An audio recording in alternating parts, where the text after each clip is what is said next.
Bienvenidos a Osiris Podcast, un viaje entre la razón y la emoción. En este podcast exploramos los vínculos entre la filosofía, la literatura y la psicología para entender mejor quiénes somos, cómo pensamos y por qué sentimos. Palabras, ideas y emociones se entrelazan en cada episodio.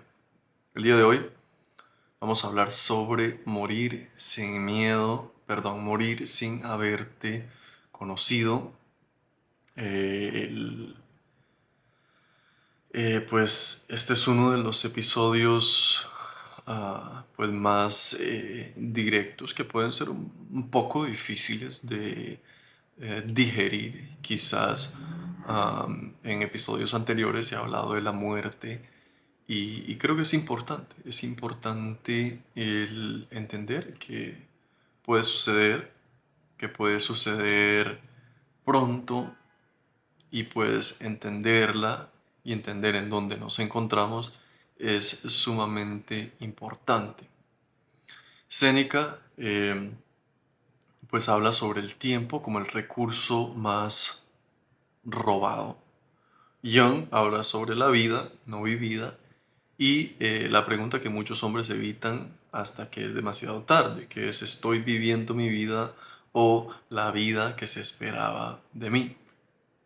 Entonces, el tiempo es sumamente importante.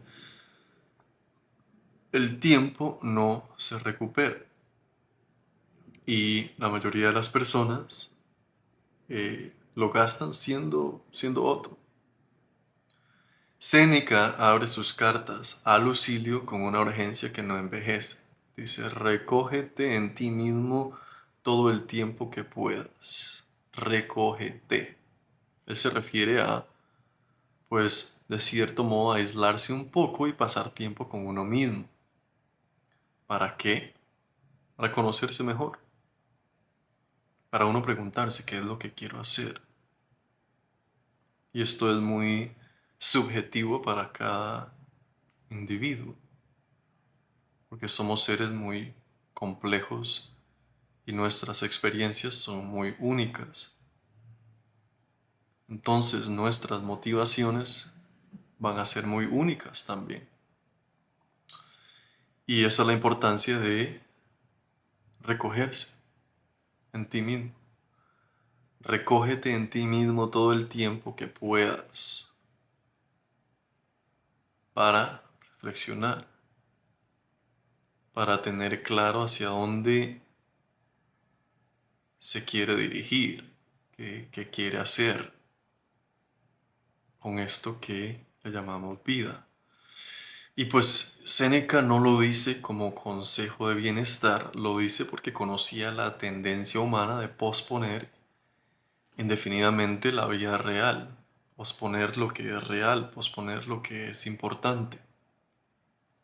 Por ejemplo, el hombre de 35 años dice, cuando tenga más tiempo me examinaré. A los 45 dice lo mismo. A los 60 se le ha ido el tiempo. A los 60 descubre que nunca tuvo tiempo porque nunca lo reclamó.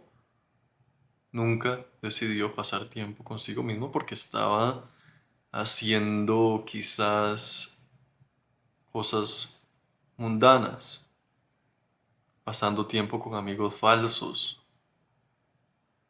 gastando el tiempo en relaciones cortas,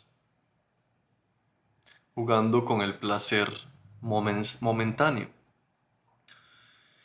Y el tiempo no se pierde de golpe, se pierde un día a la vez, en distracciones que se sienten urgentes y no son importantes. Distracciones que se sienten urgentes y no son importantes. Entonces, eh,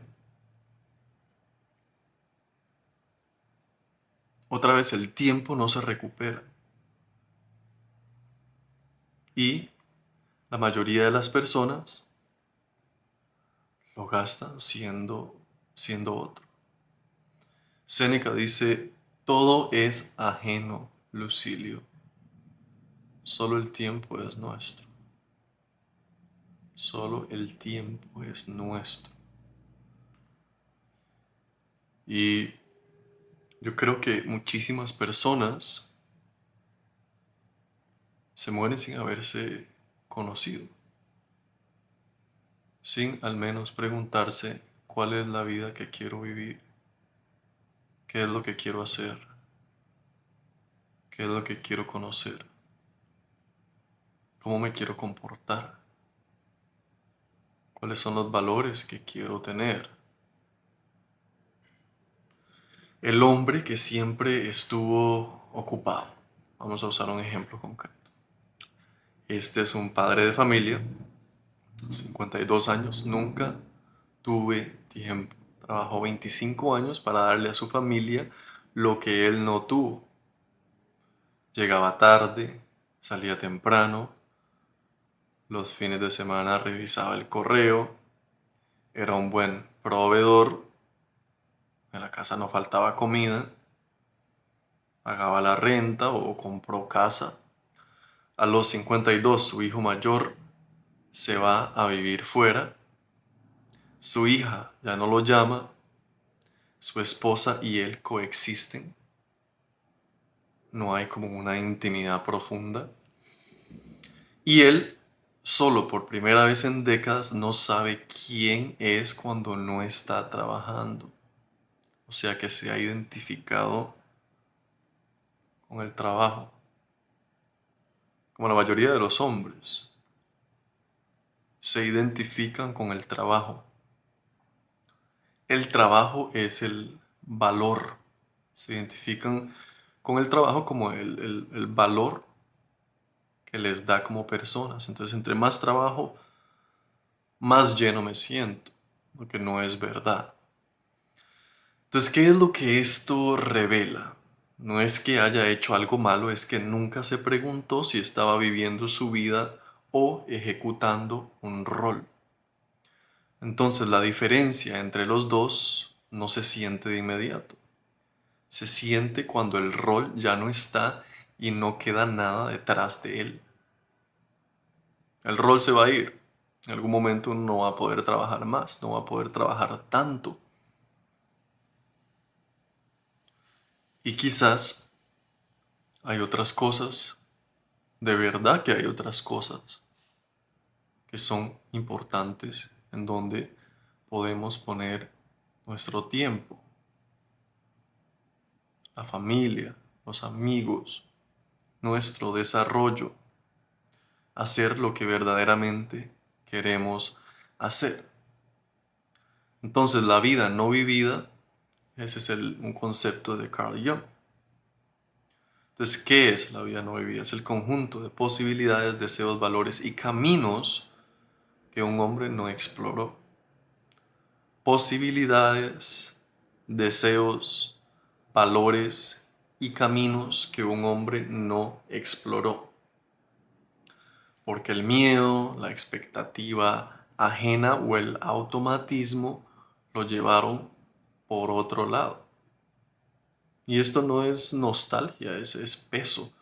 La vida no vivida no desaparece, se convierte en amargura, rigidez o en la envidia que sientes cuando ves a alguien hacer lo que tú nunca te permitiste. Esa es la vida no vivida. Ahora, ¿cómo se manifiesta? Se manifiesta en la irritación desproporcionada ante quienes viven diferente. Si alguien está haciendo lo que yo siempre quise hacer, por ejemplo, va a haber cierta ira, cierto enojo. Si alguien está haciendo lo que yo siempre quise hacer y no me permití, van a haber ciertas emociones. También se manifiesta la sensación de que algo falta sin poder nombrarlo. Hay algo ahí que falta sin poder nombrarlo, cierta incomodidad. Se manifiesta en los si hubiera que aparecen de noche, antes de uno irse a acostar. Si hubiese hecho esto, si hubiese ahorrado este dinero, si me hubiese estructurado de una manera mejor, si no me hubiese ido con otra mujer, si hubiese. Es peligroso. Se manifiesta también en el agotamiento de seguir siendo quien se supone que debe ser, en esa máscara, el creerse esa máscara, el creerse esa persona.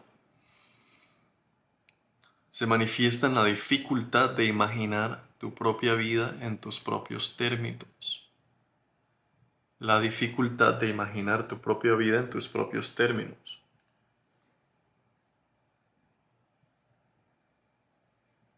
¿Cómo la quiero vivir? ¿Cuál es la vida que quiero vivir? ¿Qué tipo de cosas quiero experimentar? Hay tres preguntas que quizás Séneca haría a un hombre de entre 30 y 40 años. Número uno, ¿de quién es esta vida? Las decisiones importantes de tu vida, la carrera, la ciudad, la pareja, el estilo de vida, ¿las tomaste tú o las tomaron las expectativas de tu familia, tu cultura, tu miedo al juicio? Número dos es ¿qué estás posponiendo? Hay algo que sabes que quieres examinar, cambiar o empezar y lo llevas posponiendo. ¿Cuánto tiempo más tiene ese aplazamiento? ¿Quién lo mantiene vivo? Y número tres, ¿qué harías si no hubiera nadie mirando? No para darte permiso de hacer cualquier cosa, sino para revelar la distancia entre quién eres en público y quién eres cuando nadie te observa. Muy importante para empezar a conocerse uno y para empezar a hacerse las preguntas que pues tienen muchísima importancia. Otra vez, número uno, ¿de quién es esta vida? Número dos, ¿quién estás posponiendo o qué estás posponiendo? ¿Y qué harías si no hubiera nadie mirando? Jung habla sobre la segunda mitad de la vida y cómo esta es para vivir tu propia vida, si llegas a ella. Y Dr. Holly, siguiendo a Jung, plantea algo radical. La primera mitad de la vida la pasamos construyendo un ego, identidad, logros, relaciones, estructura. Y eso es necesario, pero si seguimos operando desde esa lógica, en la segunda mitad de la vida algo muere por dentro. Ahí es cuando nos sentimos quizás vacíos. Sentimos que hay un peso, sentimos que hace falta algo más. Que a pesar de que tenemos casa, hijos, un buen trabajo, la carrera que deseábamos, hay algo más.